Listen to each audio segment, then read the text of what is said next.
வணக்கம் நேயர்களே, நான் உங்கள் மணிகண்டன் பிரபாகரன். ஸோ இன்னைக்கு எபிசோட்ல என்ன பார்க்க போறோம்னா, மர்மங்களை கண்டறியும் பிரசன்ன ஜோதிடம்.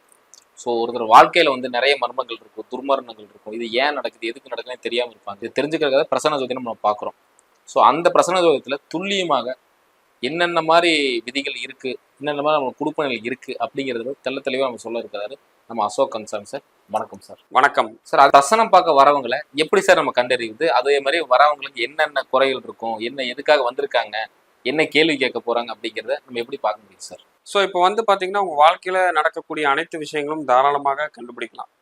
உதாரணத்துக்கு பார்த்தீங்கன்னா உங்களுக்கு சொத்து ரிலேட்டடான ஒரு பிரச்சனை வருதா, அது எதனால் நடக்குதுங்கிறத நம்மளால் கண்டுபிடிக்க முடியும். ரெண்டாவது பார்த்தீங்கன்னா தொடர் கர்மா, அந்தந்த வீட்டில் ஆண் குழந்தை பிறந்தால் மட்டும் பாதிப்பாக இருக்கும், பெண் குழந்தைகளுக்கு பாதிப்பே இருக்காது.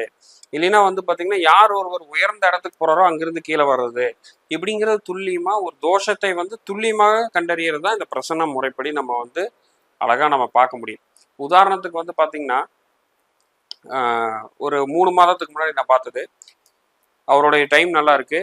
நான் இது ஆல்ரெடி இன்னொரு இன்டர்வியூல சொல்லியிருக்கேன். அவருடைய இது ஜாதகத்தை யாராவது பார்த்தாங்கன்னா நீங்கள் லட்சத்தில் அழகாக சம்பாரிச்சிட்டு இருப்பீங்க, ஓஹோன்னு இருப்பீங்க அப்படிங்கிறது தான். ஏன்னா அவருடைய மிகப்பெரிய ஒரு கவர்மெண்ட் ஜாப்லேருந்து ரிட்டையர்மெண்ட் ஆனவர் அப்படி இருக்கு. ஸோ யாருமே பார்த்தீங்கன்னா அதை ஜோதிடர் தவறாக சொல்லக்கூடாது. நம்ம அவர் வர டைமில் பிரசனம் போடுறோம், ஏன்னா சோழி பிரசனம் அப்படிங்கும்போது நம்ம ஆஃபீஸ்க்கு நேராக வரவங்களுக்கு தான் பண்ண முடியும். ஃபோன் காலில் பேசுகிறவங்களுக்கு ஜாமக்கோல் பிரசனம் பார்க்கலாம். ஸோ கரெக்டாக பார்த்தீங்கன்னா அவருக்கு இருக்கிற வீட்டில் பார்த்தீங்கன்னா வாஸ்து கோளாறு அப்படிங்கிறது நம்மளால் கண்டுபிடிக்க முடியுது. வாஸ்து தவறாக இருக்குது, அதனால் பாதிப்படைஞ்சிருக்கீங்கன்னு நம்ம சொல்கிறோம். அதுக்கப்புறம் ஒரு வாஸ்துவோடைய விஷயத்தை எடுத்து போய் வீட்டில் பார்த்தா வடகிழக்கு பாதிக்கப்பட்டிருக்கு, வடமேற்கு பாதிக்கப்பட்டிருக்கு, ரெண்டாவது தென்மேற்கு பாதிக்கப்பட்டிருக்கு, தென்கிழக்கு பாதிக்கப்பட்டிருக்கு. ஸோ அங்கே உள்ளே போனோன்னே சொன்னேன், மனைவிக்கு வயிற்றில் ஆப்ரேஷன் பண்ணாங்களான்னா ஆமானாங்க. ரெண்டாவது பார்த்தீங்கன்னா வடகிழக்கில் பாதிக்கப்பட்டு பண இழப்பு, பெரும் பண இழப்பாக இருக்கணும் அப்படிங்கும்போது ஆமானாங்க. இதே ஒருத்தர் ஜாதகத்தை பார்த்து சொல்ல முடியாது, ஏன்னா அவருக்கு நடக்கிற தசா புத்தி, அவருடைய அம்சம் எல்லாமே அவ்வளோ அருமையாக இருக்குது. அதனால தான் ஒரு சில ஜோதிடர்கள் தோற்று போயிடுறாங்க. இல்லை ஒரு சில இடத்துல ஜாதகம் பார்த்து நல்லா இருக்குன்னு சொல்லி நல்லாவே இல்லைன்னு சொல்லி ஏமாந்து போயிடுறாங்க. அதனால் ஒருவருடைய வீட்டிலேயோ இல்லை பார்த்தீங்கன்னா வேறு எந்த இடத்துல பிரச்சனைங்கிறத பிரசனம் துல்லியமாக காட்டுனா அப்புறம் நிறைய பேர் தெரியறதில்ல, வீட்டில் பிரச்சனை இருக்கான்னு கேட்க கூட தெரியறதில்ல. பிரசனம்ங்கிறதே நிறைய பேர்த்துக்கு இன்னும் போய் சேரல. அதுதான் மெயின் விஷயங்க. பிரசன ஜோதிடம் ஏன் முக்கியம், எதுக்காக அது முக்கியம் அப்படிங்கிறத கொஞ்சம் தெளிவாக சொல்லுங்க ஐயா. பிரசன ஜோதிடம் அப்படின்னாலே நான் இப்போ முன்னாடி சொன்ன விஷயம்தான். உங்களுக்கு இப்போ நிறைய பேர்த்துக்கு பார்த்தீங்கன்னா வாஸ்துல பிரச்சனையா அப்படின்னு தனியாக கேட்க தெரியறதில்ல. ரெண்டாவது பார்த்தீங்கன்னா தோஷம் இருக்கா, அதை கழிக்கணுமா அப்படிங்கிறதும் தெரியறதில்ல.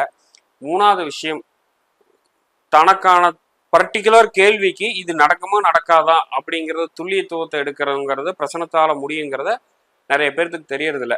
மெயினாக உங்களுடைய தோஷத்தை கண்டறிஞ்சு அதை நிவர்த்தி செஞ்சு அடுத்த கட்டத்துக்கு போகிறது தான் இந்த பிரசனம் மெயின். ஸோ அப்போ வெறுமனே தோஷத்தை மட்டும் பார்க்கணுமானா கிடையாது. இப்போ ஒருத்தர் கேட்குறாரு, ஒரு உதாரணமாக நடந்தது சொல்கிறார், அப்போ தான் உங்களுக்கு புரியும். சார் எனக்கு ஜாப் கிடைக்கல, நான் பார்த்தீங்கன்னா அவர் இத்தனைக்கு டாக்டர், அவர் நோட் பண்ணிக்கிங்க, அவர் ஒரு டாக்டர், ஒரு வெளிநாட்டில் இருக்கக்கூடியவர், அங்கேருந்து ஜாப் போய் இப்போ நம்ம தமிழ்நாட்டில் தான் இருக்காரு. எனக்கு எப்போ கிடைக்குன்னு கேட்குறாரு. ஸோ 6ஆம் பாவத்தை கவிப்பு சனியை கவிக்குது, உதயாதிபதி 12ல் இருக்கார். ஸோ அப்போ நம்ம சொன்னோம், சார் இப்போதைக்கு ஜாப் கிடைக்காது. அப்புறம் அடுத்த கேள்வி அவர் கேட்குறாரு, எப்போ கிடைக்கும், இந்த மாதிரி இந்த தேதியில் இங்கே கிடைக்கும், அது வெளிநாட்டில் தான் மறுபடியும் போய் கிடைக்கும் அப்படிங்கிறத நம்ம துல்லியமாக சொல்கிறோம். இப்போ இது ஜாதகத்தில் பார்த்தீங்கன்னா இப்போ அவர் நடக்கிற திசாபுத்தி 2026 9ஆம் மாதம் வரைக்கும் இருக்குது. கோச்சாரங்களை வச்சு பார்த்தாலும் தோராயமாக ஒரு 1.5 வருஷத்தில் கிடைக்கும் அப்படின்னு தான் நம்ம சொல்ல முடியும். புரியுதுங்களா? இந்த பிரசனம் அப்படிங்கும்போது துல்லியமாக இந்த தேதியில் உங்களுக்கு கிடைக்கும் நம்ம அழகாக சொல்ல முடியும். இதுதான் அந்த பிரசன்ன ஜோதிடம் மெயினுங்கிறது. ஒரு கேள்விக்கு துல்லியமாக பலன் அப்பொழுதே உங்களுக்கு கிடைக்கும். கர்மாவை கண்டறிய முடியுங்களா அப்படின்னு ஒருத்தர் கேட்டிருக்காரு. ஸோ உண்மையிலே கர்மா பார்த்து நம்ம ஜட்ஜ் பண்ண முடியுங்களா, நமக்கு என்ன நடக்க போகுது அப்படிங்கிறது பிரசனம் மூலியமா நம்ம கண்டறிய முடியுங்களா? இப்போ என்னன்னா பிரசனம் பார்க்க வரீங்க. இப்போ பார்த்தீங்கன்னா ஒருத்தங்க உட்காந்தாலே, இப்போ சமீபத்தில் நடந்ததை சொல்லிடுறேன். அப்பா அம்மா ஒரு பொண்ணு உட்காடுறாங்க.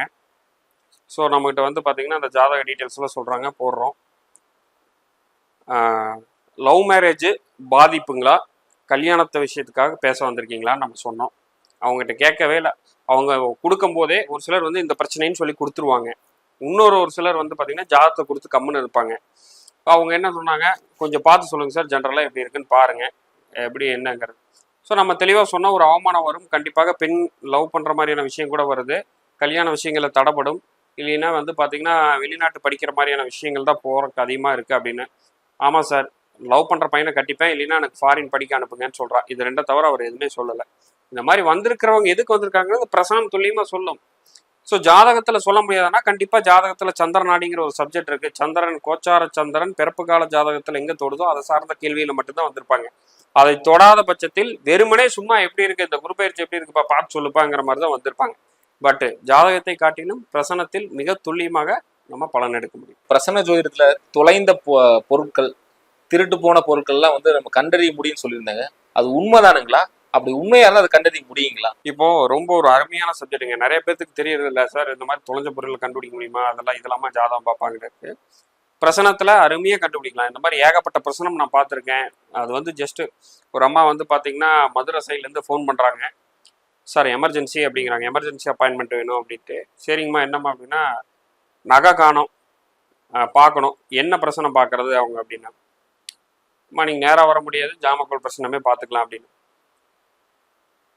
இந்த மாதிரி நகை காணுங்க, கூட வச்சிருந்த பணமும் காணோம், பணத்தை நாங்கள் எவ்வளோன்னு வைக்கல, ஒரு எப்படியும் ஒரு 10,000 to 30,000 தோராயமாக இருக்குது அப்படிங்கிறாங்க. ஸோ நாம் சொன்னோம், ஃபஸ்ட்டு பணம் வந்து திருப்பி தங்கம் வந்து திருப்பி கிடைக்கிறதுக்கான வாய்ப்பு கம்மியாக இருக்குது. பணம் திருப்பி கிடைக்காது, தங்கம் மட்டும்தான் கிடைக்கும்.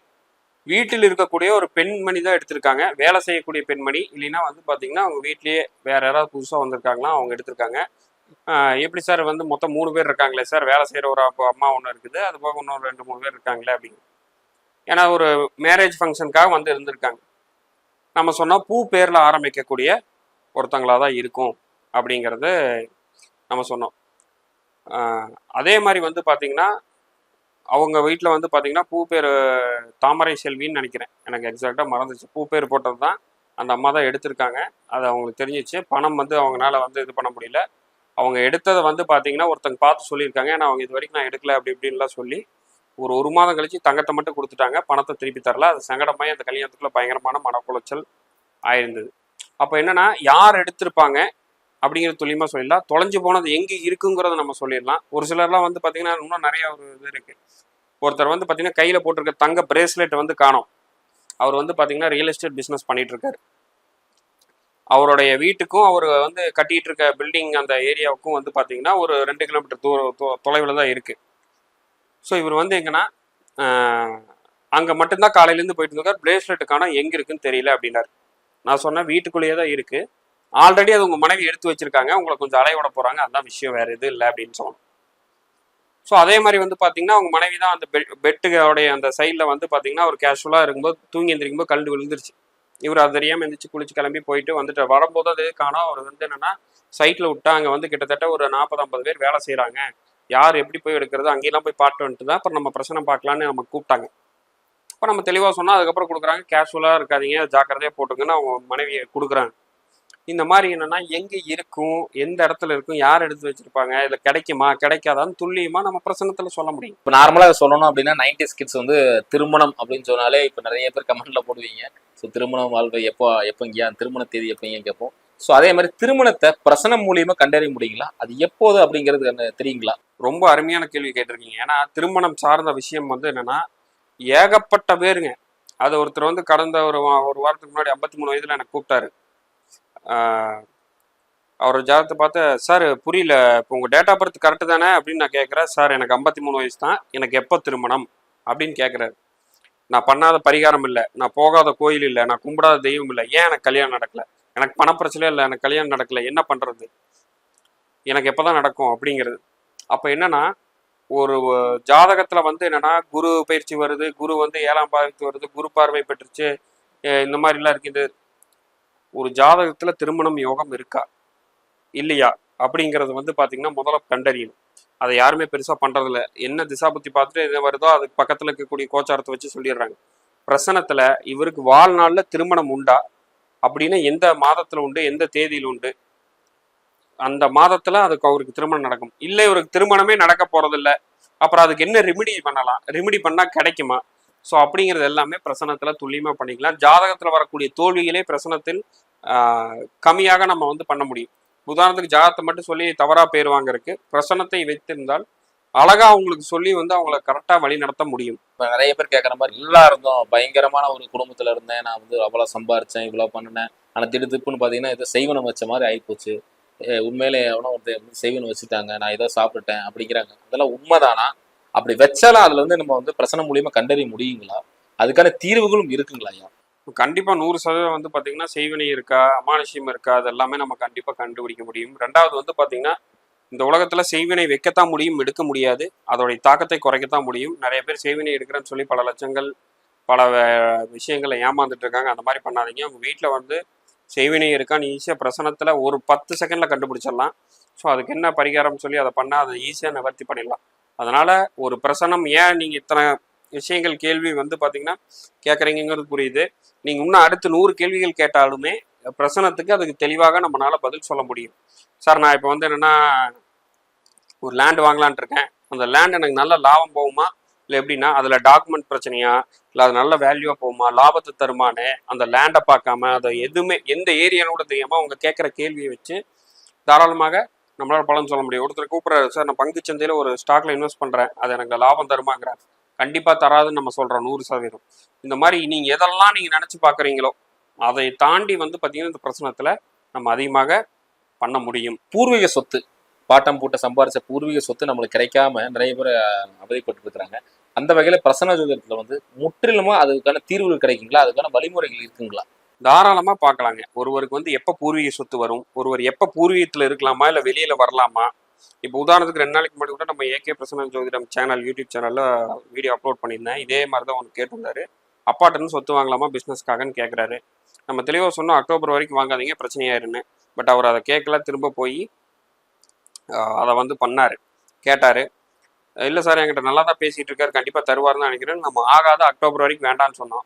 அது வரைக்கும் நல்லா கேட்டோன்னு சொத்து கேட்டோன்னு சண்டை வந்து 2 பேர்த்துக்கு தர முடியாது போடா அப்படி இப்படின்ட்டாரு. அதுக்கப்புறம் 2 பொருளை வச்சுட்டு இப்போதைக்குலாம் அவனை தரமாட்டேன், ஒரு 10 மாதம் எனக்கு அவன் 1 வருஷம் எனக்கு சாதிச்சு காட்ட சொல்ல, அதுக்கப்புறம் தரேன், இப்போ கொடுத்த சொத்தை அழிச்சிடுவான்ட்டாங்க. அப்போ பிரசனம்ங்கிறது இந்த தேதியில் கிடைக்கும், இந்த தேதியில் கிடைக்காதுங்கிறது துல்லியமாக எடுத்துகிட்டு வந்து சொல்லக்கூடிய ஒரு விஷயம். இன்னும் வந்து கேட்பாங்க, என்ன கேட்பாங்கன்னா பூர்வீகத்திலேயே இருக்கலாமான்னு. ஒருத்தர் பூர்வீகத்தில் இருந்தால் அவங்களோட வாழ்க்கை வந்து முடிஞ்சு போயிடும், ஒருத்தர் பூர்வீகத்தில் இருந்தால் மேலே வருவாருங்கிறது முதற்கொண்டு நம்ம துல்லியமாக இந்த பிரசனத்தில் நம்ம எடுக்கலாம். அதே மாதிரி மருத்துவ ஜோதிடம், இப்போ சமீபமா நீங்க பேசிட்டு இருக்கிறீங்க மருத்துவ ஜோதிடத்தை பத்தி. ஸோ மருத்துவ ஜோதிடத்துல இந்த பிரசனம் எந்த வகையில சாத்தியம் ஐயா? இப்போ மெடிக்கல் ஆஸ்ட்ராலஜி அப்படிங்கிறதுல வந்து பிரசனம் ரொம்ப முக்கியமா இருக்குது. ஏன்னா ஒருவர் வந்து ஒரு மெடிக்கல் ஆஸ்ட்ராலஜி நான் எப்பவுமே ஜாதகத்தை வச்சு தான் பார்ப்பேன். அதை தாண்டி அவங்க வந்து என்னென்னா பிரசனம் பார்க்குறாங்களே, நான் ஒரு சில பிரசனம் போட்டு வச்சிருவேன். அதுலேயே தெரிஞ்சிடும் இது உங்களுக்கு நோய் குணமாகுமா இல்லையா, இல்லை சிவியராக அப்போ தான் தெரிஞ்சிடும். அதுக்கப்புறம் வந்து தான் நான் வந்து என்ன பண்ணுவேன்னா உள்ள ஜாதகத்தில் எவ்வளோ தூரம் வரைக்கும் இது இருக்குது, எங்கே கொண்டு போகும், எவ்வளோ தூரம் வரைக்கும் கொண்டு போகும், எப்போ ரெடி ஆகும் அப்படிங்கிறது. இங்கேயே வந்து ரெடி ஆக மாட்டாங்க, இறந்துருவாங்க அப்படின்னாலாம் நம்ம வந்து அதுக்குள்ளே போய் பார்க்க வேண்டிய அவசியமே கிடையாது. ஏன்னா நிறைய பிரச்சனை கேட்டிருக்காங்க, ஹாஸ்பிட்டல் இருப்பாங்க, சார் அப்பாவுக்கு வந்து ரொம்ப கிரிட்டிக்கலாக இருக்குது, ஆப்ரேஷன் பண்ணுங்கிறாங்க, காப்பாற்றிடுவாங்களா அப்படின்லாம் கேட்டிருக்காங்க. நம்ம சொல்லியிருக்கோம் என்னன்னா இப்போதைக்கு வந்து பார்த்தீங்கன்னா ஒன்றும் பிரச்சனை கிடையாது, கண்டிப்பாக திரும்பி வந்துடுவாங்க. ரொம்ப கிரிட்டிக்கலாக இருக்கிறவங்களுக்கே வந்து பார்த்தீங்கன்னா ஒன்றும் பிரச்சனை இல்லை, இத்தனை நாளில் வந்து வீடு வந்துடுவாங்க, நம்ம பிரச்சனத்தை வச்சு சொல்லியிருக்கோம். ரொம்ப நார்மல் செக்கப் போகிறவங்களுக்கு வந்து கூப்பிட்டு கேட்டிருக்காங்க, சார் ஏதோ ஸ்கேன் பண்ணுங்கிறாங்க, ஏதோ பெருசாக இருக்குமா அப்படின்னா, ஆமாங்க கொஞ்சம் பார்த்துருங்க, பெருசாக ஏதோ கட்டி இருக்க மாதிரி தான் இருக்குது, கேன்சர் மாதிரி தான் தெரியுதுங்கிறத முன்கூட்டியே நம்ம இந்த பிரசனத்தில் இந்த மெடிக்கல் ஆஸ்ட்ராலஜிலையும் துல்லியமாக கொண்டு வந்தோம். இந்த வீடியோ உங்களுக்கு பிடிச்சிருக்கு நம்புறேன். பிடிச்சிருந்தா மறக்காம லைக் பண்ணுங்க, சப்ஸ்கிரைப் பண்ணுங்க. இதே மாதிரி இன்னொரு காணொலியில உங்களை சந்திக்கும் வரை உங்களிடம் விடைபெறுவது உங்கள் மணிகண்டன் பிரபாகரன். நன்றி, வணக்கம்.